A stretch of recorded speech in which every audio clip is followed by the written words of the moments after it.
അപ്പോൾ പ്രോഡക്റ്റ് നമ്മുടെ കയ്യിലെത്തിയിട്ടുണ്ട്. പക്ഷേ അതിൻ്റെ സൈഡിൽ ചെറിയൊരു ഷേപ്പ് വ്യത്യാസം ഡെൻ്റുണ്ട് കണ്ടോ. ഒന്ന് വലിച്ചു കഴിഞ്ഞാൽ സാധനം പോലും വേറെ വലിയ പ്രശ്നങ്ങളൊന്നുമില്ല. വലിയ ബലം കൊടുക്കേണ്ട കാര്യമില്ല. ഇരിക്കുന്ന വെളുത്ത സാധനമാണ് കേട്ടോ AC ഫിൽറ്റർ ഇപ്പോൾ ഇരിക്കുന്നത്.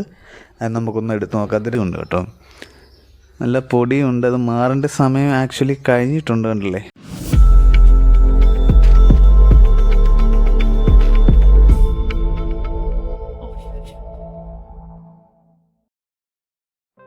അപ്പോൾ ഇന്ന് നമുക്ക് ആമസോണിൽ നിന്നും എത്തിയിരിക്കുന്ന ഒരു പ്രോഡക്റ്റാണ് കേട്ടോ ഇതെന്ന് പറഞ്ഞാൽ കാറിൻ്റെ AC ഫിൽറ്ററാണ്. നമ്മൾ ഉപയോഗിക്കുന്ന വാഹനം മാരുതി സുസുക്കിയുടെ ഇഗ്നിസ് ആണ്.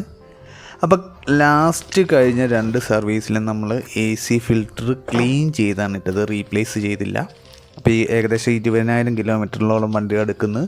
അപ്പം നമുക്ക് ഈ 20,000-ൻ്റെ സർവീസിന് കൊടുക്കുന്ന മുന്നോടിയായിട്ട് AC ഫിൽറ്റർ റീപ്ലേസ് ചെയ്യാമെന്ന് കരുതി നമ്മൾ ഓൺലൈൻ വഴി ഓർഡർ ചെയ്തേക്കുന്ന സാധനമാണിത്. ഏകദേശം 300 രൂപയ്ക്ക് അടുത്താണ് ഇതിൻ്റെ ഡെലിവറി ചാർജ് ഉൾപ്പെടെ വിലയായിട്ട് വന്നത്.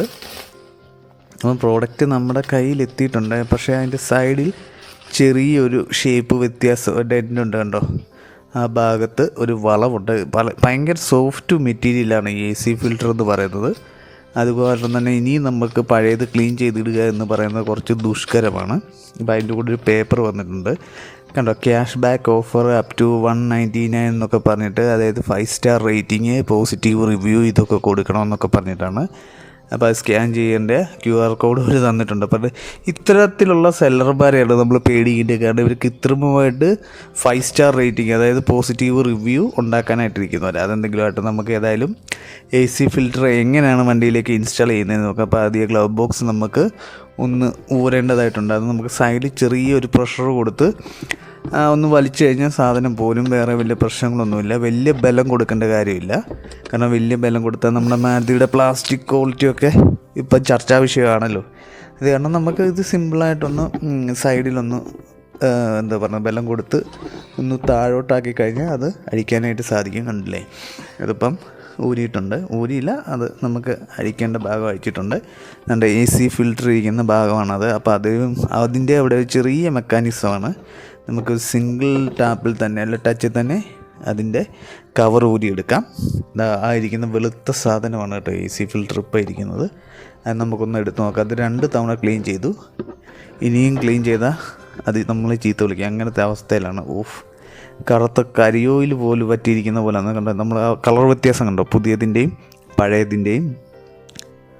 അയ്യോ, സൈസ് വ്യത്യാസമുണ്ട് കണ്ടോ. ഇപ്പം പുതിയതായിട്ട് വന്നിരിക്കുന്ന കളർ കണ്ടില്ലേ, നമ്മുടെ പഴയതിരുന്നതിൻ്റെ കളറും പുതിയതിൻ്റെ കളറും രാവും പകലും പോലുള്ള വ്യത്യാസമുണ്ട്. പക്ഷേ നമുക്കിത് ഫിറ്റ് ചെയ്യാൻ സാധിക്കുമെന്ന് തോന്നുന്നില്ല. കാരണം ഇപ്പോൾ നമ്മൾ ഓർഡർ ചെയ്ത് വന്നിരിക്കുന്നത് സൈസ് വ്യത്യാസമുണ്ട്, വലുതാണ്. കണ്ടില്ലേ, അപ്പം അത് കാരണം അത് ഫിറ്റ് ചെയ്യൽ നടക്കില്ല. അപ്പം പഴയത് നല്ല പൊടിയുണ്ട് കേട്ടോ, നല്ല പൊടിയുണ്ട്. അത് മാറേണ്ട സമയം ആക്ച്വലി കഴിഞ്ഞിട്ടുണ്ട് കണ്ടില്ലേ. അതിൻ്റെ അകത്തൊന്നും കീറിയിരിപ്പില്ല, പക്ഷെ പൊടി അത്യാവശ്യമുണ്ട്. അപ്പോൾ ഇത്തരത്തിലുള്ള AC ഫിൽറ്റർ യൂസ് ചെയ്യുന്നത് നമുക്ക് ഭയങ്കര ബുദ്ധിമുട്ടാണ് വണ്ടിയുടെ ക്യാബിനിലിരിക്കുമ്പോൾ. അപ്പോൾ പുതിയത് നമുക്ക് ഇടാൻ സാധിക്കും എന്ന് തോന്നുന്നില്ല. അതാണ് ഇപ്പോഴത്തെ അവസ്ഥ. കണ്ടില്ലേ, വലുപ്പ വ്യത്യാസം നിങ്ങൾക്ക് മനസ്സിലാക്കാൻ സാധിക്കും വീഡിയോയിൽ, കണ്ടില്ലേ. പിന്നെ അതിന് ചെറിയൊരു ഡെൻറ്റും ഉണ്ട് കേട്ടോ, അത് പ്രശ്നമുള്ള കേസല്ല. പക്ഷേ വലിപ്പം കൂടുതലാണ് ഇപ്പോൾ വന്നിരിക്കുന്നത്. അത് കാരണം നമുക്ക് നമ്മുടെ ഉദ്യമത്തിൽ നിന്നും പിന്മാറേണ്ടതായിട്ടുണ്ട്. അപ്പം പഴയത് തന്നെ ഒന്നിടാം, പൊടിയൊക്കെ ഒന്ന് കുടഞ്ഞ് കളഞ്ഞിട്ടേ പഴയത് തന്നെ ഫിറ്റ് ചെയ്യുക. അപ്പം നമ്മൾ പറഞ്ഞു വന്നത് എന്താണെന്ന് വെച്ചാൽ, നമുക്കിത് വീട്ടിൽ തന്നെ കറക്റ്റ് അളവിനുള്ള കടയിലൊക്കെ മേടിക്കാൻ കിട്ടും, നിസ്സാര വിലയുള്ളൂ. സർവീസ് സെൻറ്ററിലായാലും വലിയ വിലയുണ്ടെന്ന് തോന്നുന്നില്ല. എനിക്ക് ഒന്ന് 500 രൂപയും പിന്നെ ഇതിന് എന്തെങ്കിലും സർവീസ്, അതായത് അവർ എന്തെങ്കിലും അഡീഷണൽ ഫീസ് അതിനായിട്ട് പിടിപ്പിക്കുന്നതിന് ഈടാക്കുമോ എന്നറിയില്ല. നമുക്ക് സാധനം മേടിക്കുകയാണെങ്കിൽ സിമ്പിളായിട്ട് നമുക്ക് തന്നെ വീട്ടിൽ ചെയ്യാനുള്ളതേ ഉള്ളൂ. അപ്പോൾ ഇതൊക്കെ ഒരു 10,000 കിലോമീറ്റർ വെച്ച് ആകുമ്പോൾ തന്നെ മാറുകയാണെങ്കിൽ നല്ലതാണ്. അതായത് റീപ്ലേസ് ചെയ്യുകയാണെങ്കിൽ, അല്ലെങ്കിൽ ക്ലീൻ ചെയ്തിട്ടിട്ടാലും മതി, നമുക്ക് വീട്ടിൽ തന്നെ ഇത് ചെയ്യാൻ പറ്റും. അതിൻ്റെ ഇപ്പം തിരിച്ചെങ്ങനെ പിടിപ്പിക്കുന്നതെന്ന് നമുക്ക് നോക്കാം. അതിൻ്റെ ഫിൽറ്റർ നമ്മൾ സിമ്പിളായിട്ട് കയറ്റിയിട്ടു. അത് കഴിഞ്ഞ് അതിൻ്റെ അടപ്പാണത്. സിമ്പിൾ പരിപാടിയെ, വലിയ റിസ്ക്കോ കാര്യങ്ങളോ ഒന്നുമില്ല. സിംഗിൾ ടച്ചിൽ തന്നെ അല്ലെങ്കിൽ ടാപ്പിൽ തന്നെ നമുക്കത് അടയ്ക്കാം. അങ്ങനെ അത് കഴിഞ്ഞ് നമുക്ക് ഗ്ലൗ ബോക്സ് ഒന്ന് നേരെ ഇടണം. അതും വലിയ ബലം കൊടുക്കേണ്ട കാര്യമില്ല. നമ്മൾ എങ്ങനെയാണോ ഊരിയത് അതുപോലെ തന്നെ തിരിച്ച് നമുക്ക് ഫിറ്റ് ചെയ്യാനായിട്ട് സാധിക്കും. അപ്പോൾ എന്തായാലും നമുക്ക് പുതിയത് പിടിപ്പിക്കാൻ സാധിക്കില്ല. നമുക്കത് എന്താ പറയുന്നത്, റീപ്ലേസ് ചെയ്യുകയോ റീഫണ്ട് ചെയ്യുകയോ എന്തെങ്കിലും ചെയ്യണം. അപ്പോൾ ഇത്രയേ ഉള്ളൂ നമ്മുടെ വീഡിയോ. നന്ദി.